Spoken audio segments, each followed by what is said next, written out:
Hello, guys. We've already completed Paper 1, Unit 1, Part A. Now, from this video onwards, we're starting with Part B. Before we start, I'd like to tell you about a quick surprise at the end of this video. The surprise definitely relates to your studies only. It is about, you'll know, I'll tell you later. Anyway, let us begin. Your handout looks something like this. P1, U1, Part B, scope of the subject and comparison with other social sciences. Most of the relevant stuff along with the PYQs is present in this material. This you can download from the Telegram channel, the link to which is in the description as usual. I will be teaching from this material, which is the same as your handout. So, we are done with Part 1A. Now we are starting with the scope of the subject and comparison with other social sciences. If you're studying the scope of sociology, one thing you need to write or you need to note down in your notes is, what is sociology?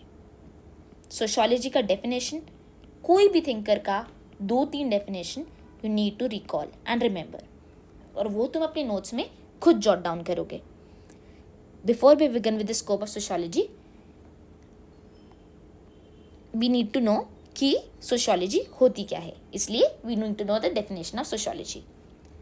Now, sociology is a fascinating field which delves into the study of social relationships, institutions, structures, and processes. Let's break down this broad scope and understand what it really entails. Okay? Now, when we're talking about social institutions, for an example first, sociology will examine various institutions. Institutions क्या हुए, जैसे कि family, education, economy, religion, politics, healthcare, और इनकी functions, roles, इन सब को analyze करेगी और इनका impact क्या आ रहा है उसको analyze करेगी. अब इसका example लूँ तो एक ऐसा imagine करो कि there is a family dinner जहाँ पे सब लोग एक last slice of pizza के लिए लड़ रहे हैं. ठीक है, तो अब सोशियोलॉजी क्या करेगी, वो एग्जामिन करेगी कि the dynamics of power, roles and conflicts within this family. ठीक है, अब एक बहुत नॉर्मल से डाउट होता है कि क्या सोशियोलॉजी जब इंडिविजुअल को भी स्टडी करती है तो वो डिफरेंट कैसे हुई साइकोलॉजी से. ये तो इंडिविजुअल लेवल पे ही तो स्टडी कर रही है, अगर इंडिविजुअल के बिहेवियर को स्टडी कर रही है तो ट्रू, बट ये इंडिविजुअल के बिहेवियर को नहीं स्टडी कर रही, सिर्फ ये इंडिविजुअल के सोशल बिहेवियर को स्टडी कर रही है. How an individual acts in a group, that is what sociology is studying. Let's move on. अब सेकंड चीज़ ये किस पे फोकस कर रही है, social problems and social change पे.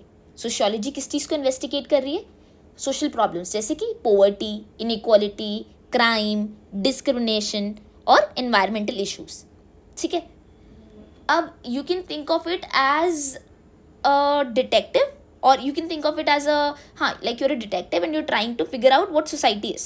पर एक चीज़ है कि जितनी भी प्रॉब्लम्स है ना सोसाइटी की, हिंट्स है उसके, वो सब उस सोसाइटी के अंदर ही प्रेजेंट है. So you have to find a solution but all the hints are present in the society itself. So you dealing with the problem from a level of a sociological analysis. Third चीज़ हो गई अपना micro and macro levels. Sociology analyse करती है तुम्हारी life को at both micro and macro levels. For instance, if you are observing how people interact at a party, या फिर कैसे सोशल नॉर्म्स तुम्हारे बिहेवियर शेप कर रहे हैं, तो ये हो गई माइक्रो सोशियोलॉजी. लेकिन अगर मैं मैक्रो सोशियोलॉजी की बात करूँ तो ये जूम आउट कर रही है. It zooms out to study society as a whole. It will understand the influence of social institutions on the economy या फिर on politics. क्या impact होगा social institution का, family कैसे impact करेगी politics को, ये बड़े लेवल पे कुछ भी स्टडी कर रही है वो होती है macro level sociology. Once you know कि स्कोप के अंदर सोशल इंस्टीट्यूशंस आ गए, social problems and social change आ गया, माइक्रो एंड मैक्रो लेवल्स आ गया, it will further study the interdisciplinary nature. अब sociology can integrate insights from various discipline and it can provide a holistic understanding of social reality. तुम imagine करो कि ये बहुत सारे एक जिक्सॉ पजल है जिसके बहुत सारे पीसेस हैं and sociology fits in everything so that a holistic picture of society could be provided. It has connections with other social sciences जैसे कि anthro, psychology, economics, political science, history. अब इन collaborations की वजह से ही हम सोसाइटी को अलग अलग एंगल से देख पाते हैं.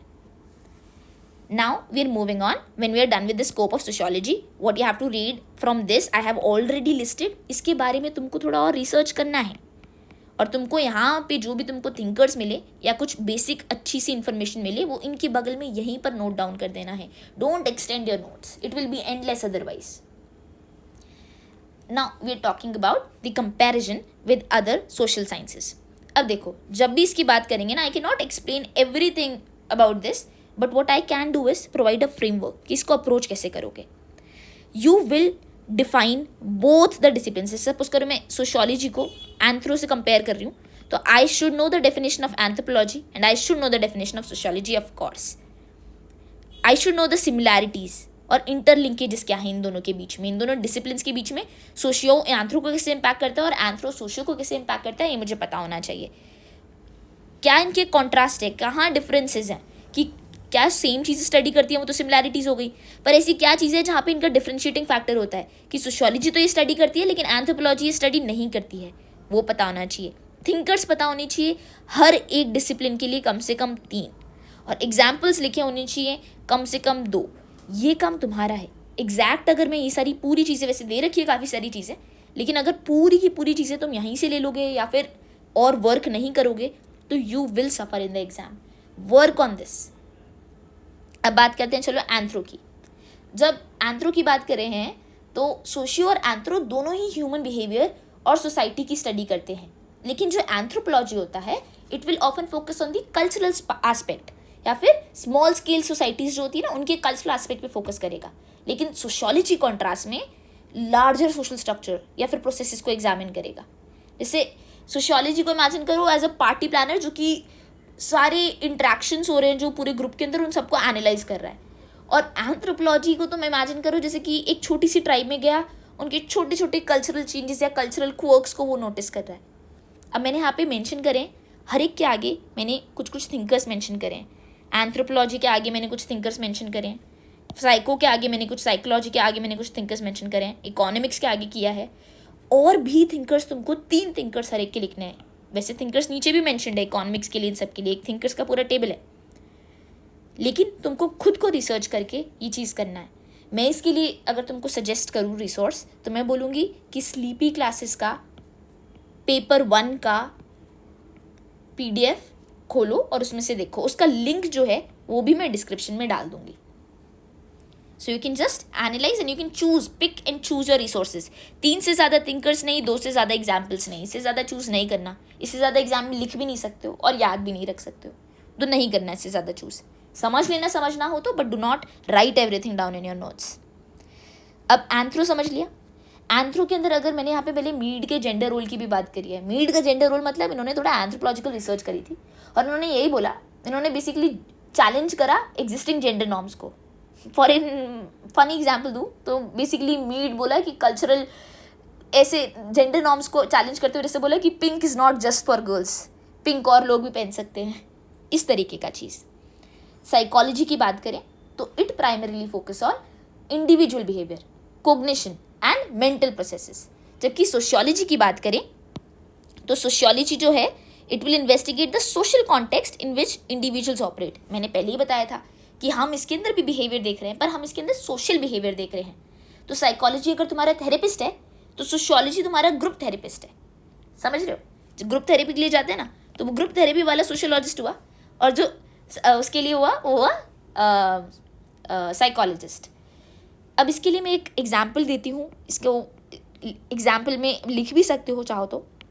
अ marshmallow test, it's a very famous test. इसमें होता है क्या है, बच्चे के आगे एक मार्शमेलो रखा जाता है, उसे बोला जाता है कि तुम इसे खाना मत बेटा, और वो मम्मी पापा चले जाते हैं. आजकल ट्रेंड भी चल रहा है कि उसके सामने रखते हैं और देखते हैं कि उसका कितना कंट्रोल है. अब साइकोलॉजी है वो तो ये दिखेगी भाई बच्चा ने खा लिया नहीं खाया, उस बच्चे को एनालाइज करेगी. लेकिन सोशियोलॉजी उस बच्चे की चॉइस को एक बड़े एंगल से एनालाइज करेगी. वो बोलेगी ये डिपेंड करेगी for an example family background पे, ये रिच है या पुअर है. रिच है तो मतलब रोज़ मिलता होगा मार्शमेलो, तो इतनी ज़्यादा इच्छा नहीं हुई, नहीं खाया. पीयर प्रेशर है या नहीं, सपोज करो बहन बगल में बैठी है बोल रही है खा ले खा ले, तो उसने पीयर प्रेशर में खा लिया, ठीक है। तो वो सोशियोलॉजी एक बड़े एंगल को देखेगी, तो इसलिए साइकोलॉजी और सोशियोलॉजी के अंदर भी फर्क है, हालांकि सिमिलैरिटीज भी हैं। नेक्स्ट देखते हैं इकोनॉमिक्स को, और इसके अंदर मैंने आगे देखो यहाँ पे मेंशन भी करा हुआ है कि हमने क्या क्या बोरो किया हुआ है। जैसे रिसर्च मेथड्स है, we have borrowed from anthropology to sociology, हमारे रिसर्च मेथड्स जैसे सर्वे हो गया, इंटरव्यूज़ हो गया, ये मेथड्स हमने एंथ्रोपोलॉजी से सोशियोलॉजी में बोरो भी करे हुए हैं। अब जो दुर्खाइम का स्टडी था, मैंने दुर्खाइम को बताया था कि उसको बायोलॉजिस्ट की तरह देखो, वो जो मैग्नीफ्लाइंग ग्लास लेके बैठा हुआ है और बोल रहा है मैं एकदम पहले स्टार्टिंग से जाना स्टार्ट करूंगा, एलिमेंट्री फॉर्म्स ऑफ रिलीजन देख रहा था वो, तो वही इसने अरुंदा ट्राइब्स की स्टडी करी थी। अब ये बोल रहा है कि मैं इनके अंदर स्टार्टिंग से देखूंगा और फिर मैं बड़े एंगल पे एनालाइज करूंगा। तो इसका मकसद तो वही है कि ये बड़े एंगल पे जाके एनालाइज करे, बट ये started from a micro angle. Spencer की बात करें, अब हर्बर्ट स्पेंसर की बात करें तो he says he talks about social Darwinism, ठीक है। डार्विनिज्म थियोरी ऑफ इवोल्यूशन, ये पता है, social Darwinism social theory of evolution, as simple as that, and you can just list these examples and it is very easy to remember. Psychology की बात करें, psychology के अंदर कूली की looking glass self theory, looking glass self theory और Mead का symbolic interactionism, ये दोनों चीज़ें हम आगे पढ़ेंगे, तो मैं अभी मेंशन नहीं करी, पर ये तुमने पढ़ा हुआ अगर ऑलरेडी है तो ठीक, नहीं पढ़ा हुआ है तो आगे आएगा। इसको बस ये इस साइकोलॉजी वाले टॉपिक से रिलेट हो जाता है। Now let's talk about economics.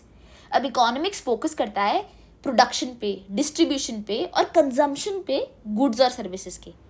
Sociology जो होता है वो कॉम्प्लीमेंट करता है इकोनॉमिक्स को bye examining how social factors जैसे कि सोशल क्लास, पावर, इंस्टीट्यूशंस, ये कैसे इकोनॉमिक प्रोसेस को शेप कर रहे हैं। मतलब अगर मैं ज़्यादा पावरफुल हूँ तो मेरे को रिसोर्सेज का ज़्यादा एक्सेस मिलेगा या नहीं मिलेगा, बिल्कुल वैसा ही चीज़। तो बेसिकली इकोनॉमिक्स एक बिजनेसमैन है जो कि प्रॉफिट्स कैलकुलेट कर रहा है, और सोशियोलॉजी तुम्हारा एक सुपर हीरो है जो कि एनालाइज कर रहा है कि जो सोशल इनइक्वालिटीज़ हैं और उनका क्या इम्पैक्ट पड़ रहा है इकोनॉमिक सिस्टम पे और इसको कैसे सही किया जा सकता है। अब इसका एक एग्जांपल लूँ तो तुम बोल सकते हो social class and shopping habits. देखोगे तुम ये देखोगे, अगर तुम्हारा सोशल क्लास हाई है तो तुम शॉपिंग करने कोई बड़े बड़े मॉल्स में जाओगे, बड़े बड़े शोरूम्स में जाओगे। अगर वो इंसान बाई चांस कोई थ्रिफ्ट शॉप में घुस जाता है तो सोशियोलॉजिस्ट ये एनालाइज करेगा कि ऐसा क्या हुआ होगा कि इसको यहाँ पे आना पड़ गया, समझे। Now let's move on to political science. अब पॉलिटिकल साइंस तुम्हारा फोकस करता है on the study of political system, institutions, and it primarily focuses on the power dynamics. While when we are talking about sociology, it broadens the perspective. It examines the social dimensions of politics, क्योंकि politics तो ठीक है ये सब study हो रहा है, लेकिन इनके social dimensions क्या है। तो अगर political science तुम्हारा politician हुआ जो कि speeches दे रहा है, तो sociology हुआ while sociology will be attending those rallies जब वो speech चल रही है, वो एक्टिविस्ट को इंटरव्यू कर रहा होगा, वो एनालाइज कर रहा होगा कि ऐसे क्या सोशल फोर्सेस हैं जिसकी वजह से ये पॉलिटिकल लैंडस्केप अभी चल रहा है। Now let us talk about history. History की बात करें तो सोशियोलॉजी और हिस्ट्री के अंदर काफ़ी ओवरलैपिंग चीज़ें होती हैं, ठीक है। In fact it is said that sociology is past history and sociology and history share a common concern with understanding societies, but उनका अप्रोच जो है वो थोड़ा सा अलग होता है। हिस्ट्री जो है वो फोकस किस पे करता है कि it will study past events and changes over time, लेकिन सोशियोलॉजी एनालाइज करेगा कंटेम्प्रेरी सोशल स्ट्रक्चर्स को, ठीक है। और फिर वो लेकिन उस वक्त जब एनालाइज करेगा तो वो उसके हिस्टोरिकल रूट्स को भी देखेगा। अपन ने यही तो करा था जब अपन ने सोशियोलॉजी एज डिसिप्लिन की इमर्जेंस को, सोशियोलॉजी की इमर्जेंस के रीजन्स को देखा था, तब अपन ने उसका हिस्टोरिकल कॉन्टेक्स्ट ही तो देखा था। So we are already becoming a sociologist. We have started looking at sociology from a sociological angle already. अब इसका एग्जाम्पल देखें तो हिस्ट्री तुम्हारा स्टडी कर सकता है पास्ट के सोशल मूवमेंट्स को, जैसे कि सिविल राइट्स मूवमेंट है उसको स्टडी कर सकता है हिस्ट्री, लेकिन सोशियोलॉजी क्या करेगा, वो एग्जामिन करेगा कि प्रेजेंट डे में उस पास्ट मूवमेंट का क्या असर हुआ, जो सिविल राइट्स मूवमेंट हुआ था उसकी वजह से आज की सोसाइटी में क्या इम्पैक्ट पड़ा है, आज की सोसाइटी में उससे क्या फ़र्क हो रहा है। हिस्ट्री एग्जामिन कर रहा है जैसे कि मार्टिन लूथर किंग जूनियर की स्पीचेस है उसको एग्जामिन कर रहा है हिस्ट्री, लेकिन सोशियोलॉजी क्या कर रहा है, वो इन्वेस्टिगेट कर रहा है कि कितना आज परसिस्टेंस है रेशियल इनइक्वालिटीज़ का आज के ज़माने में भी, और ऑनगोइंग एक्टिविज्म उसके बारे में क्या कर रहा है, ठीक है। तो एक और जो मैंने इसके अंदर मेंशन नहीं करा है, लेकिन ये तुम खुद सर्च करोगे, वो है philosophy. Philosophy is known as the mother of all sciences. सारी साइंसेस का डेवलपमेंट फिलॉसफी से ही हुआ है. तो फिलॉसफी में भी जो तुमको वो दिख रहे हैं, सिमिलैरिटीज़ दिख रही हैं, डिफरेंसेस दिख रहे हैं, थिंकर्स दिख रहे हैं, ये एक्सरसाइज तुमको खुद को करनी है. Now let's move on to the thinkers in their contributions. अब देखो, जो थिंकर्स और कॉन्ट्रीब्यूशन है इसमें जो लिखा है वो तो तुम खुद पढ़ ही लोगे. मैं उनके बारे में कुछ कुछ चीज़ें बता देती हूँ जो कि आगे भी आएंगी, तुम पढ़ोगे, लेकिन कुछ कुछ चीज़ें जो मैं अभी करवा रही हूँ वो तुम्हें बाद में नहीं करनी पड़ेंगी. ठीक है.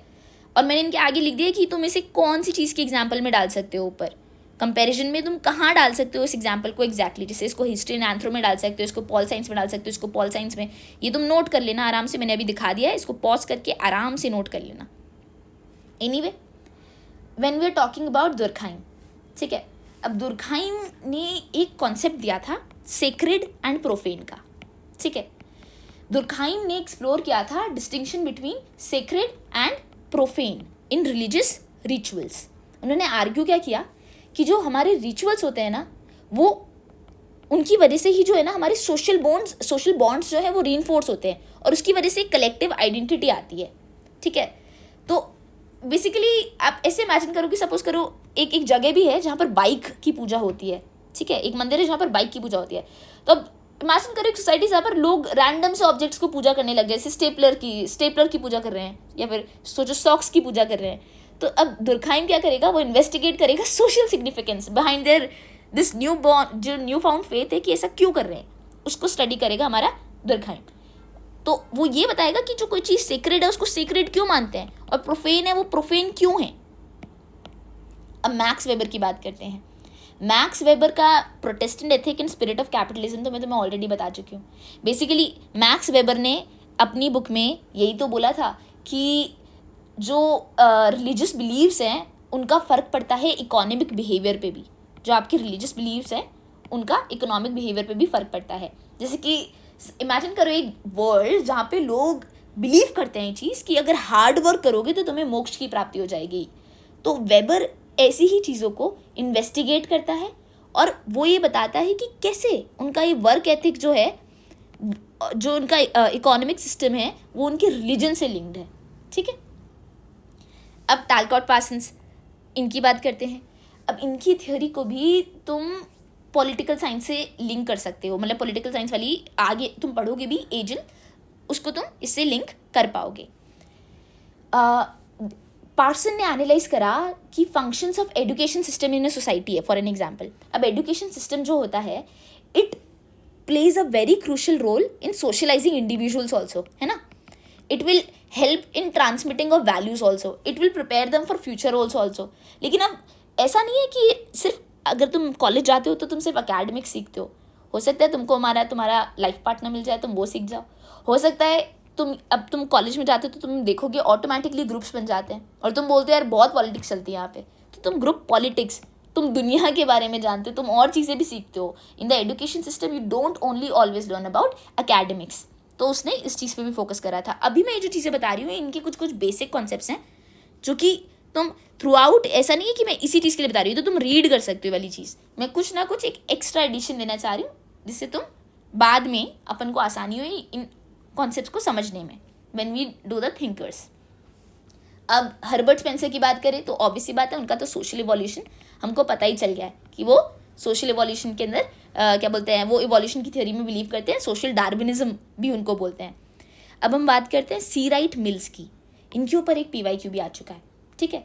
He emphasised the sociological imagination which connected personal troubles to larger social issues. उन्होंने एडवोकेट क्या करा है कि कॉम्प्रहेंसिव सा सोशियोलॉजिकल अप्रोच लो. ठीक है.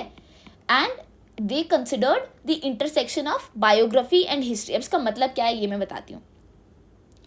बेसिकली मिल्स ये एग्जामिन करेगा कि कैसे जो पर्सनल एक्सपीरियंस होते हैं अनएम्प्लॉयमेंट के, जैसे सपोज करो अनएम्प्लॉयमेंट चल रहा है, तो अनएम्प्लॉयमेंट चल रहा है तो उसकी पर्सनल एक्सपीरियंस हुआ कुछ, उसको तुम ब्रॉडर इकोनॉमिक और सोशल स्ट्रक्चर से कैसे लिंक कर सकते हो. जैसे कि सपोज करो एक सिनेरियो इमेजिन करो जहाँ पे people are losing their jobs अजीब रीजंस की वजह से. सपोज करो कि एक शॉर्टेज ऑफ कॉफ़ी हो गई, या फिर एक फैशन शिफ्ट हो गया, इस वजह से people are losing their jobs. तो मिल्स एनालाइज करेगा इन पर्सनल ट्रबल्स को within the context of larger economic forces, उस वक्त इकोनॉमी में क्या चल रहा है, and he will shed light on the connections between the individual experience and the societal issues जो कि उस वक्त पर्टेन कर रहे हैं. अब मैंने यहाँ पर कुछ इंडियन थिंकर्स भी मेंशन करे हैं. अब मैंने इनके साथ एक इनका की टर्म भी मेंशन करा है, इसको भी तुम नोट डाउन कर लेना. मैं इनके बारे में पढ़ नहीं रही because it is very self explanatory what I have written and how you can use this you will figure out. मैंने यहाँ पे लिख भी दिया कि चलो कास्ट क्लास एंड पावर तो तुम समझ सकते हो, पॉल साइंस एक यूज़ हो सकता है, इसका एक इकोनॉमिक्स यूज़ हो सकता है, बट हर एक थिंकर को तुम और मल्टीपल एंगल्स में यूज़ कर सकते हो and you can even find out more thinkers to figure these questions out. ठीक है, तो अब हमने क्या क्या देख लिया. We have learned about what the scope of sociology can entail. We have learned कि कंपैरिजन कैसे कर सकते हैं अदर सोशल साइंसेस से. वी हैव सीन थिंकर्स और उनके कॉन्ट्रीब्यूशंस और उनको इससे कैसे लिंक करना है. अब हमको फाइनल चलो नहीं एक और चीज़ रह गई, केस स्टडीज़ भी देख लेते हैं कुछ. अब जो स्कोप है ना सोशियोलॉजी का वो एक्सपैंडिंग है, वो हमेशा बढ़ता रहता है क्योंकि हम मॉडर्न सोसाइटी और चेंजेस की तो स्टडी कर रहे हैं. तो अब उसके अंदर globalisation, gender inequality, environmental sociology, ये 3 चीज़ें जो मैंने इंक्लूड करी हैं, लेकिन और भी बहुत ज़्यादा ब्रॉडन हो रहा है स्कोप. ये 3 एग्जाम्पल्स तो मैंने ही मेंशन कर दिए, तुम और एग्जाम्पल्स ढूंढ लेना इसके बारे में. यही सेम एग्जाम्पल्स लिखोगे तो कोई मतलब नहीं है, खुद भी सोचो और एग्जाम्पल्स ढूंढ के यहीं पर ऐसे एक एरो बनाकर यहाँ पे एक ऐड कर दिया, यहाँ पे एरो बना के इधर ऐड कर दिया, ऐसे एक लिस्ट ऐड कर दो. हर एग्जाम्पल को किसी ना किसी थिंकर से जस्टिफाई करने की कोशिश करना कि कोई भी अगर तुम एग्जाम्पल डाल रहे हो तो उसको मैं कैसे जस्टिफाई कर सकती हूँ. अब ये जो ग्लोबलाइजेशन है, जेंडर इनइक्वालिटी है, एनवायरमेंट सोशियोलॉजी है, ये क्यों राइज हो रही है? Because the world that we are living in is changing and we have already seen कि ये करता क्या है. जो सोशियोलॉजी है what does it do, hold on, where did it go. तो sociology studies social problems and social change. अब ये सोशल प्रॉब्लम्स और सोशल चेंज, इन चेंजेस की वजह से प्रॉब्लम्स भी आती हैं. ग्लोबलाइजेशन, जेंडर इनइक्वालिटी ये प्रॉब्लम्स हैं, ये चेंज है जिसकी वजह से इस तरीके की प्रॉब्लम्स भी आ रही हैं और कुछ प्रॉब्लम्स जा भी रही हैं. इसका पॉजिटिव और नेगेटिव एनालिसिस ग्लोबलाइजेशन का तुम खुद करोगे. Now that we are done with this, we are going to move on to the PYQs. ठीक है, अब 2022 का ये PYQ है, you have to delimit the scope of sociology in relation to other social sciences. काफ़ी direct question है, we have already done this. From the view point of growing importance of multi disciplinary sciences, हम sociology को कैसे relate करेंगे other social sciences से. ये अपने अभी देखा comparison with other social sciences, very direct question. In the context of globalisation, अब ये क्वेश्चन देखो, ये क्वेश्चन हमने पार्ट ए के अंदर भी देखा था, हमने मॉडर्निटी से लिंक करा था. अब ये इसके अंदर भी स्कोप की बात कर रहा है क्योंकि ये has the scope of sociology been changing in India. You will have to read this topic globalisation. वैसे तो GS1 में सोसाइटी के अंदर भी तुम ये पढ़ते हो, लेकिन globalisation you have to read by yourself. And if I find some time I will make a globalisation का mind map for you so that you have all the points relating to globalisation at one place. ठीक है, now उसके बाद next question देखते हैं. 2018 में पूछा गया है, sociological imagination enables us to grasp history and biography and the relationship between the two in a society. C.W. Mills. ये हमने ऊपर ही देखा है, हमने ऊपर ही डिस्कस करा है, वही चीज़ है. You have to explain this statement. ठीक है, 2017 का देखें, discuss the changing equations of discipline of sociology with other social sciences. Very easy, very direct. Explain how sociology has emerged as a distinct discipline based on rationality and scientific temper. You can link it to P1 U1. Topic A कर लो, इसे T1 लिखा है मैंने, A मान लो, तो you can link it to P1 U1 A. और इसके अंदर क्यों? क्योंकि मैंने इसके अंदर बात किसकी करी है, discipline based on rationality and scientific temper. ये कब से आना स्टार्ट हुआ था, पढ़ चुके हैं हम, उससे लिंक कर सकते हो. और कैसे सोशियोलॉजी इमर्ज हुआ as a distinct discipline, history से लिंक कर सकते हो. एंथ्रो इवोल्यूशन, सोशल इवोल्यूशन, उससे लिंक कर सकते हो. You have to do this, you have to attempt this question on your own and you have to link it not just with this unit but also P1 U1 A. Now 2014 का एक question देखिए, तो how is sociology approach to human actions different from that of psychological approach? Socio and psycho बोला है इसके लिए तो बनाने के लिए चार्ट, वही चीज़ है. सोशियोलॉजी एंड एंथ्रोपोलॉजी 2013 का. 2010 का देखिए तो सोशियोलॉजी एंड हिस्ट्री. 2005 का देखिए तो sociology and it's relationship with economics, political science. 1984 का है एक क्वेश्चन एक, do you agree with the view that sociology can never be a science? अब ये क्वेश्चन यहाँ पे गलती से डल गया है, इसको काट देना यहाँ पे, ये हम नेक्स्ट टॉपिक में पढ़ेंगे, जो नेक्स्ट यूनिट में पढ़ेंगे, यूनिट 2 के अंदर, सोशियोलॉजी या साइंस, ठीक है। ये क्वेश्चन है आपसे 1984 का, एक क्वेश्चन यहाँ से काट देना, this has been added by mistake, okay. So we are done with this, we are done with part B, it is fully complete now. I hope, और I am forgetting, I promised